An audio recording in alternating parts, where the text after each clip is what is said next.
welcome to Confessions of a Yarn Addict. My name is Anniken and I live in the southwest of England, and this is episode 38. And this week, I'm filming in the evening at the moment, which is why the lighting is a little bit different. You may also hear the wind. It's been a really hot day today. I've got the window open because it's been so hot, and my office is still quite hot. It's been really windy. I wanted to sit outside in the garden this afternoon. After I finish work, I like to sit down and watch a bit of telly and knit for an hour or two before I start dinner. And I wanted to sit outside and watch telly on my 8-inch tablet. But it was so windy, my tablet was being blown off the table, so I gave up on that and came inside. Anyway, it's a really busy time at the moment. I've got YarnAddict coming up in 2.5 weeks, and we leave 2 weeks tomorrow because we're leaving a few days before the show. First show in 2 years, so I'm a little bit nervous about it. Nervous because of COVID, nervous because I'm out of practice with doing shows. I've got to make sure I got all my setup stuff, all the stuff I need on my stall to display things. Check that nothing's broken or worn out or disappeared in the last 2 years. I got to order stock. It's a big outlay in stock. If something happens and we suddenly go into a lockdown or anything and the show gets cancelled, or we get COVID and have to cancel or whatever. COVID rates are quite high in the UK at the moment, and especially in the southwest where we live, it's been quite high. It's going down, but it's still higher than the national average. So it is a little bit of a dicey situation, but I'm thinking about what we can do to make the stall more COVID safe and to keep a distance between us and customers. And I will be wearing a face mask for the whole weekend. So we'll try to make it as safe as we can, and I know the organisers are doing the same thing, and I just hope it will be a fantastic weekend and worth a long drive up to Yorkshire. I'm really looking forward to it because I love YarnAddict. It's always a great show. So in this episode I'm actually going to share some cooking. I'm going to share something on my needles. I'm going to share finish and a couple of day sets. So I hope you enjoy this episode. So I'm in my garden today trying to finish the final part of this cowl. This is the first section, and I mean the juggler stripes just look awful. So I'm going to unpick this. I'm going to go into this lilac row here and then unpick this. I can't unpick from that direction from the cast on edge because it'll be impossible. So I've got to pick up around here and then unpick the other way. This is the final section. As you can see, I've still got that funny diagonal thing, so my juggler stripes are still not good, but it's not as tight. I think I've figured it out. Right at the top here, the last few rows are a lot better. So I'm not going to re-knit this because I just don't have time. So but I am going to re-knit this because this just looks so horrible. But I think I finally figured it out, because up here it is looking better, these last few rows from about here. You can see that seem to be looking better. So I'm going to try this new technique I tried down here, and then I'll share whatever I've done in a tutorial. So to unpick this section, what I'm doing is I'm putting the needle into the first row, or the top, this row here. So it's the row above the purple for the lilac. So I just putting my needle into all the stitches, and then I'm going to cut the purple yarn and then unwind it. Picked up all the way around now. Hopefully I've caught every stitch. So now I'm going to cut that purple stitch. Let me just see if I can do this one-handed.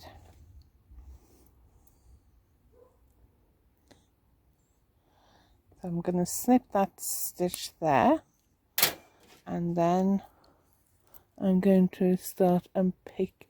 So I basically now got to unpick one row to separate. Hang on, I don't think I can do this one-handed. I should have brought my selfie stick or my tripod out, but I haven't. So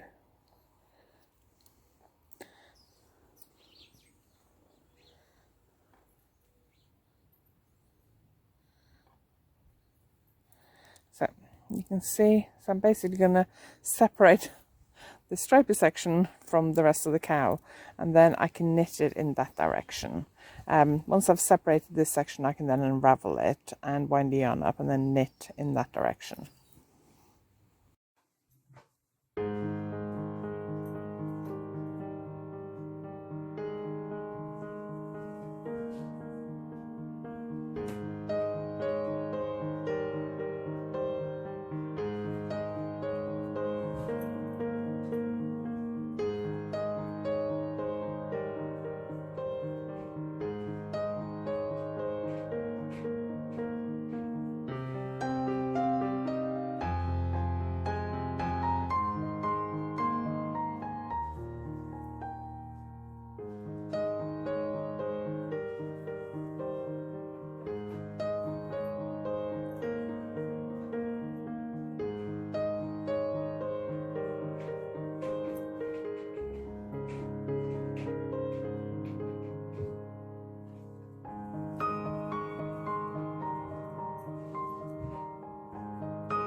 So I finished this cowl that I've been working on for, well, I started before I went to Spain at the end of June.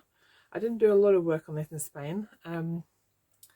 I've got some videos of some of the progress I've been making. I did a photo shoot over the weekend, and I'm just, the pattern is with my tech editor at the moment, so as soon as the pattern is ready it will be released.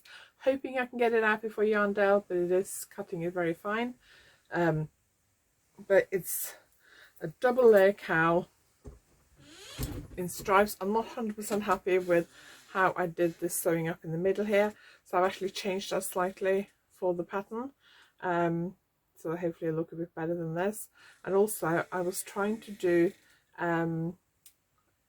what they call juggler stripes, which I'll actually do a separate video on, but I'm not 100% happy with it, but I'm going to do a separate video on that.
The other project I've been focusing on is a design for an American company, and I've shared a little bit of a video of me knitting on it, but I can't really share anything else.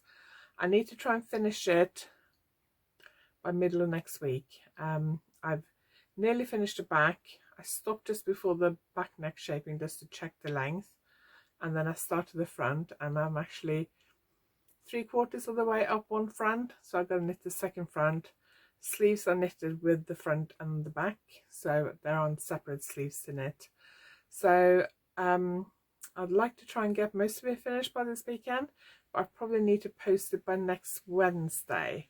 But it'd be nice to get it off on Monday if I can. So I'm mainly focusing on that. I'm trying to avoid knitting on anything else until I finish this.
So I'm sharing a little bit of cooking. I wouldn't call myself a great cook. I'm probably a better cook than I give myself credit for. I don't enjoy cooking at all, and I don't really like following recipes, which I'm kind of the same way with knitting. The reason I got into designing is because I don't really like following other people's patterns. So it's a little bit difficult to hear what I'm saying in this next video. I think I had the fan going above my cooker, so apologies for that. My cooker also needed cleaning. But I spent a bit of time the other day, spent an afternoon doing some cooking. I made 2 fish pies. One we ate that night, and the other one is in the freezer ready to go in the oven.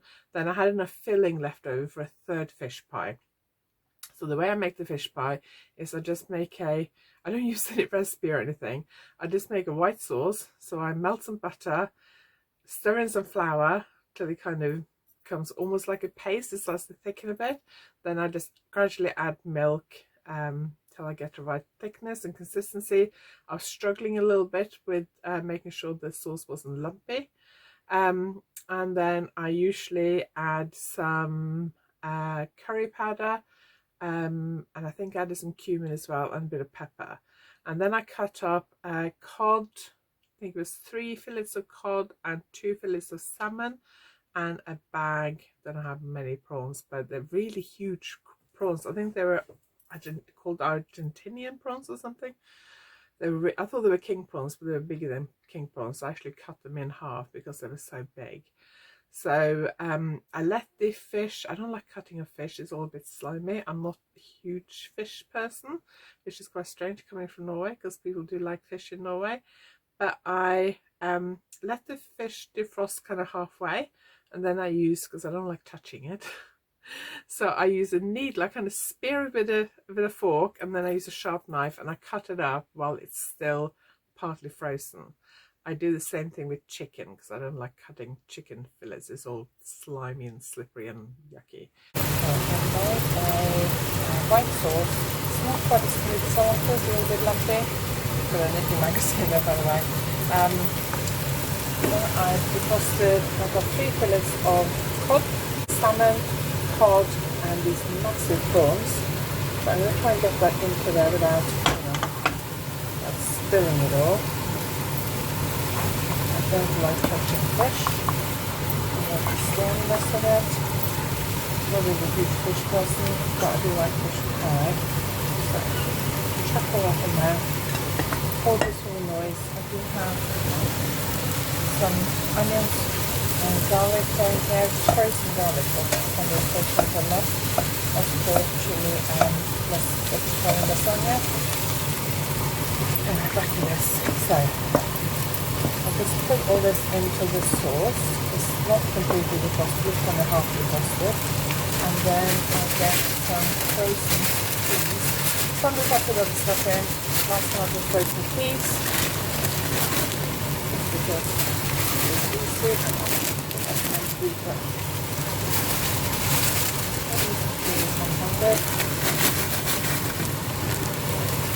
We don't measure anything here.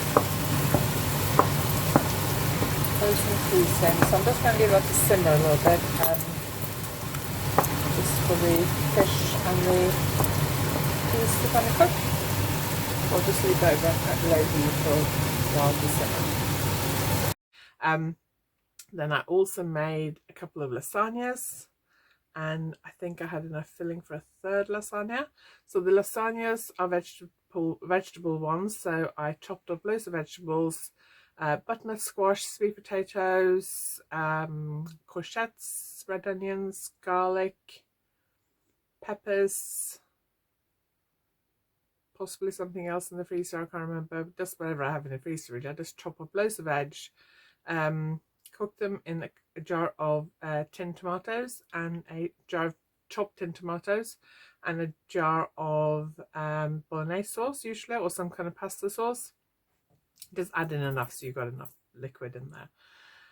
Cook that, and then I put it in the dish, oven-proof dish, and I realised I didn't have enough lasagna plates, so I left it at that. And then a couple of days later, when we wanted to eat one of them, I got it out of the freezer, and I let it defrost, and then I put lasagna plates on top, and then I made the cheese sauce and poured that on top, and then actually pour the cheese sauce for the second lasagna, put that in a separate container in the freezer. So when we want to have the second lasagna, I just take that out of the freezer, let it defrost, put lasagna plates on top, and then pour the cheese sauce I've already made on top. So, and then I also made a curry. No, I didn't. I made a chili. So it's a vegetable chili, again chopped up the same vegetables I put in the lasagna. And I normally put lentils in, but I didn't have any lentils, so I actually put in some rice. I put in slightly too much rice. I had some for lunch today, and it was a little bit too much rice in there for my liking. But I put in some rice. I also added kidney beans, cooked that in my slow cooker, and then I freezed it in individual portions.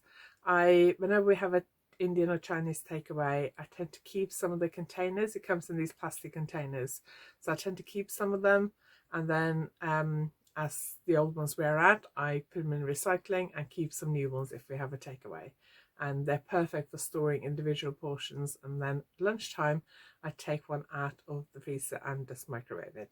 If I'm organised, I get it out in the morning, so it defrosts first. Otherwise, I just put it frozen in the microwave. So it makes a really quick and easy lunch. For my vegetarian lasagna, I've got onion, courgette, red pepper, garlic, butternut squash, sweet potato, munch tool. I think that's it. And then I'm going to chop in a tin of tinned tomatoes. This one's a tinned tomatoes with herbs. And then I also put in a thing of bolognese sauce, which I haven't opened yet. And then I'm going to let that cook.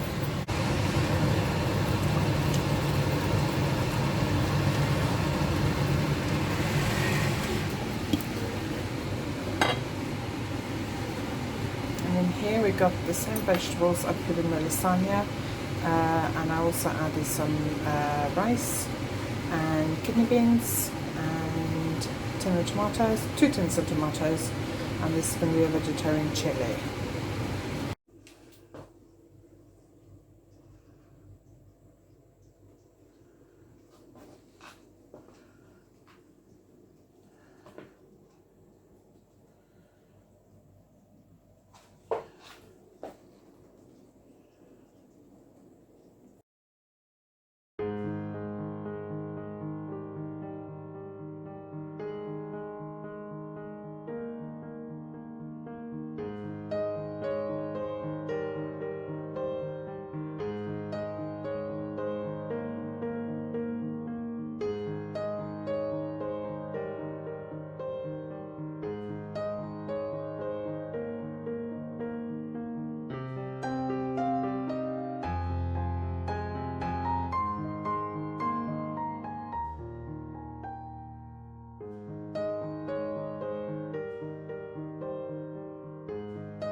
So last weekend before last,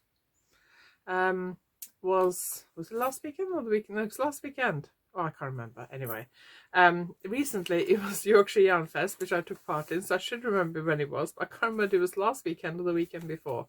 Anyway, I looked at some of the other stall holders and I really liked Lottie Knit's yarns. I've got a couple of her yarns from before, which I haven't knitted with yet, so I must pull some of those out. But she posted on Twitter, I think it was, these glow singles. They are 480 meters per 120 grams skein, and they are 65% superwash merino, 20% silk, and 15% yak. And I got 2 of them. So the colorway is probably not that accurate on screen. I'm not sure. They're sort of bluey purple. It's called Twilight. So I've got 960 meters. So that's probably going to become a shawl at some point. Not sure when, but hopefully sometime this autumn. Love the colours, really soft, and I can't wait to knit that up in a shawl. I'll put the link to Lottie Knits below, so you can go and check her out for yourself.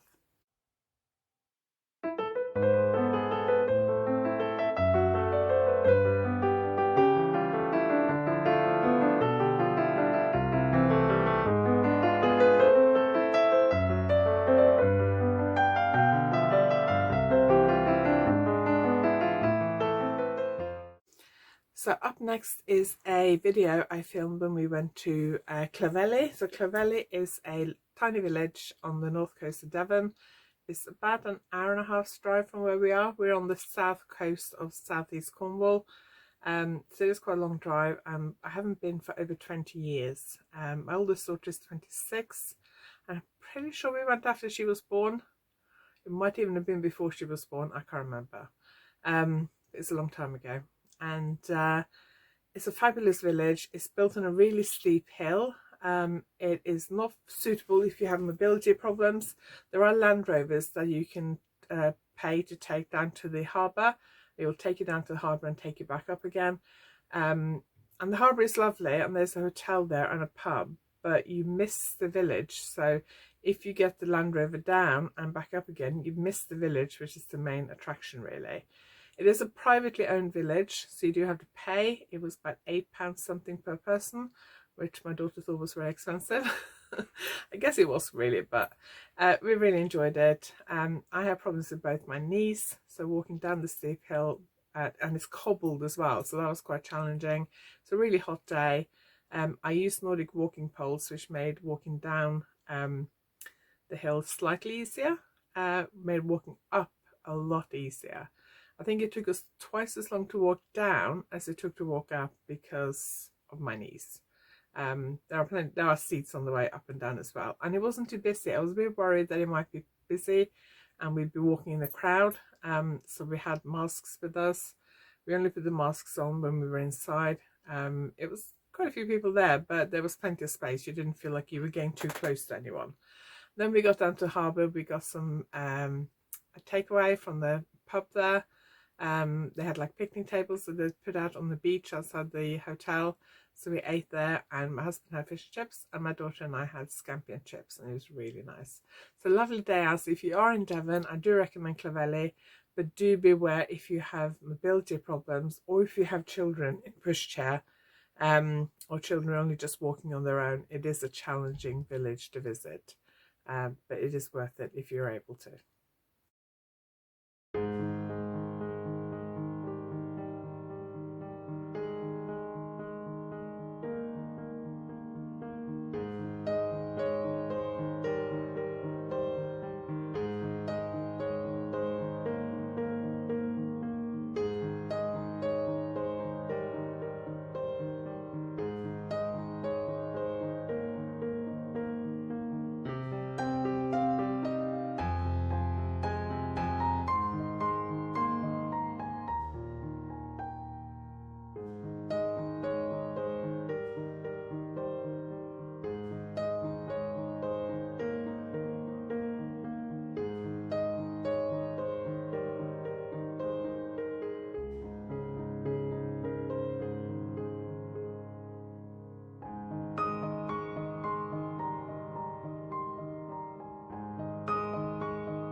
So I hope you enjoyed this episode. I've got lots more coming up, so keep an eye out every Friday, and hopefully I will see you at Yarndale in a couple of weeks.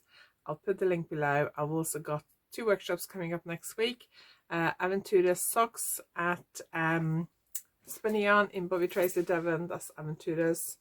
You learn how to knit a sock from the top down or toe up with an afterthought heel, 2 afterthought heels, and 2 different toes.